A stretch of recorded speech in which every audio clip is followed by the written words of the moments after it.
All right, so in this video, I want to talk about the number system essentials chart. So in the popMATICS Pocket Guide, there are 7 charts and diagrams that I use. It's pretty much everything I use to teach popular styles of music. One of the charts that requires the most amount of explanation is the number system essentials, which looks like this here. It's basically a sequenced chord progression that gets students to play the 9 most common chords that are found in popular styles of music.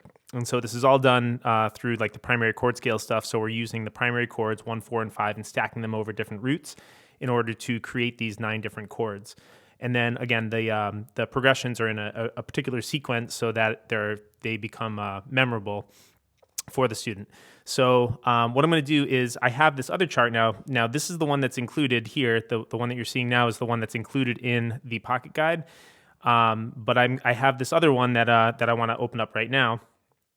And so we have this other one here that's a fill-in chart. So you can see that everything's kind of blank. So just to kind of show how this would work, we'll kind of write it out in one key, and then you'll see how it works. And so I have these already filled out for every key, but sometimes it's nice to start without all the answers already in place. So we'll do it in F major. So if I write F major up here in the corner, and what we're doing here is we're doing these progressions. So the first one, 1, 4, 5, 4, 1, what we're trying to do is highlight the primary chords, the 1, 4, 5. Now, a quick little trick I can tell students, sometimes this might be obvious, but if you can visualize a 1 sus4 chord, so if you can visualize the 1 chord as a sus4 chord, you're holding the roots of all the primary chords. So in an F sus4 chord, we would have the F, B flat, and C. And so when we write out this chord progression, we have F, B flat, C, B flat, and F. Now the second progression we have there is we start to see some of these stackings. So once again, we have the F chord, the B flat, the C, and then back to the F. But we're also going to take this 1 and we're going to put it over the 3. So it's going to be F over A. The B flat will go over the 6 in the key, so it's going to be B flat over D, and the C over the 7th degree of the scale, which is E. So basically what you're doing here is just taking the primary chord and putting it over the root. So if we take the normal 1, 4, 1, 4, 5, and then we take the same progression, but we put everything over the 3rd. And that's what we're doing. We're taking the 1 chord, putting it over the 3, the 4 chord over the 6, the 5 chord over the 7, and then back to 1. So that takes care of kind of what we would have as the leading tone. So the 1 over 3 leads to 4, the 5 over 7 often leads back to the 1, or sometimes it's passing down from the 1 as kind of more like a walk down to the 6. And that's kind of what we're going to see here in the next one, which is PCS, which stands for primary chord scale. So here you can see we still have the primary numbers. We have the F, we have the B flat, we have the C, and back to the F. And then we still have some of these carryovers. The 1 over 3 shows up again, the F over A, and then the 5 over 7, the C over E, our leading tones there, the 3 to the 4 and the 7 to the 1. But we also have this 4 over 2 and 1 over 6. And what these are minor 7s in disguise. So if you take a 4 chord, which is a B flat, and put it over the 2nd degree of the F major scale, which is G, you create this G minor 7. And so, in the beginning, they can get this idea here of seeing it stacked, but they're not really going to see it that way in a chord chart. And so the 1 over 6 is the same math. So here we're on a D minor 7, and then again, with the 1 chord kind of stacked over that, the F over D, you get the D minor 7 there. So if you look in the right hand, all they're really playing is 1, 4, 1, 4, and then 5, 1, 5, 1. And then taking that progression and putting it straight over the scale. And then they can reverse that. And you can throw those in any positions you want for the right hand. Now the next one, the 1, 3, 6, 2, 4, 5, 7, that is what's on the back of the Pocket Guide, and that is basically taking these and putting them into the grouping. So basically taking the 3 chords that go with the 1, or the 3 bass notes that go with the 1, and then you have the 2 that go with the 4 and the 2 that go with the 5. So here we got key of F. We're going to do F, F over A, and then here we're on that D minor 7. I'm not going to stack it because we already did it over here.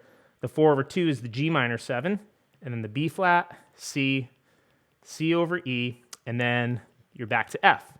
So this one, again, if you take that bass line, so you get the 1, 3, 6, 2, 4, 5, 7, 1, almost sounds like a jingle. So you get 1, 1 over 3, 1 over 6, and then 4 over 2, 4, 5 over 7, and then back to the 1. So that's another progression there. And then the last one is the alternate roots.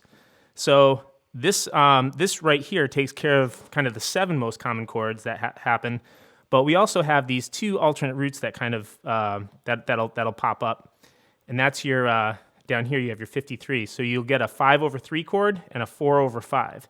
So we'll talk about that. We'll kind of circle those two, the 5 over 3 and the 4 over 5. These are the alternate roots. So here you have your F, B flat, C. Then you have your D minor 7. We'll come over here to the one we know, G minor 7, and then back to F. And now this 4 over 5, so this is going to be a B flat over C, which you'll often see as like a C7 sus4. It's kind of like the pop dominant, because you don't usually get, it's more often than not you're going to get a clean 5. You're not really going to get the dominant 7, but this is kind of like the pop dominant 7. You get that more sus quality. And then the 5 over 3, this is your 3 minor 7. So this is going to be A minor 7. And again, that'll have kind of the stack of a C on top. So that's the first time we're seeing it, so I'll throw that one in there. So more often than not, you're going to get a 1 chord over the 3 in the bass when you hear that in pop recordings, but sometimes you're going to get this 5 over 3 too. So here, you'll get the progression here goes 1, 4, 5. So we're grouping our major chords, and then we're putting them over the minor 7s, and then we're going to get our pop dominant 7, and then back to the 1 chord. So that is how that progression goes. Now down here, what you're seeing is these variants here. These are basically all the things that work within the standard diatonic system. So when you look at the 1, 4, and 5 chord over here, if you get a F, B flat, and C. So on the F chord, you can do a sus2, you can do an add 9, you can do a sus4, you can add a 6, you can do a major 7. That's all the stuff you can do on a 1 chord, again, within the standard diatonic system. You're not going to get a dominant 7 there without going out of the key. So that's what you're kind of seeing here as the general rules, which I'm not going to go deep into that right at the moment. But then same thing over here with the 2, 3, and 6. So you got your G minor chord, your A minor, and your D minor. Pretty much anything goes except for that minor 9 on the 3 chord, because that, once again, will take you out of the key. And so the way that I got these set up, I have a little staff paper down here so I can kind of write out anything that needs to be written out for a student to understand. Sometimes it's better, I find it's easier for them to kind of watch it unfold rather than just seeing all the information. However, if that's helpful to them, I do have charts for them here that will kind of lay that out. You have the number system essential progressions. This one's in the key of C, but where they can see basically all those things that we just played. Here you got your 4 chord over the 2 in the bass, and kind of see it laid out in standard notation if that's helpful, if they're coming from a place where they already understand standard notation. And in here we also have all those major variants with a few examples of what's possible, again, within the standard diatonic system. And so that that kind of helps them. These progressions kind of help them to kind of put them in a certain sequence that's easy to remember, because again, they're starting with the primary chords, then they're putting them over the 3rd in the bass, which is the primary leading tones, and then they're putting it into the primary chord scale, which is basically taking the basic chord scale and kind of throwing in minor 7s on the 2 and the 6 chord, and then also substitutions. So instead of the diminished 7, which rarely gets used, it's instead of 5 over 7, and you get the 1 over 3 for the 3. Then you get the groupings, which is the 1, 3, 6, 2, 4, 5, 7. I have them remember that with phone number rhythm, 1, 3, 6, 2, 4, 5, 7. And then you get into the alternate roots, which brings in the other 2 chords. And so I have all these different like little charts here. So for example, here's the number system essentials where everything's already filled in, all the chord progressions there. And as I flip through here, you get all the different keys that work with it. And then there's also, we have these, the primary chord scale builders. So these are kind of showing each individual key broken down here, where they have the scale at the top, the chord scale, and then how they would build that primary chord scale. Again, these are all the chords that we just used in that number system essentials, but they can see like, okay, the C over the A creates the A minor 7. That's your 1/6. And as they move through these keys, they can see, I use black cells to represent the black keys in the piano, so they can see kind of the shape of each key. And then once they get through all of that, then we can head back, and then we see kind of, these are kind of what I call like the master chart. So these show like all of the keys, but not really broken down individually. You get to see these groupings. So here you get to see the shape of the scale, all the white keys. Here you get your black key F sharp on the G major scale, but you also get to see the chord functions. So 2, 3, and 6 are your minor chords. They can easily see, okay, major chords are 1, 4, and 5. So C is a 1 chord here, it's a 4 chord here, and it's a 5 chord here. So they can kind of see the relationship of where they move around in the different keys. And then from there, they can see also the primary chord scales building out from that. And then I have the alternate roots kind of tucked over on the right-hand side here. And again, that brings us back to the number system essentials. So once they understand, kind of the number system, there's only one number system. They just have to remember one number system, and then as they move around to each key, they replace the letters as they relate to that key.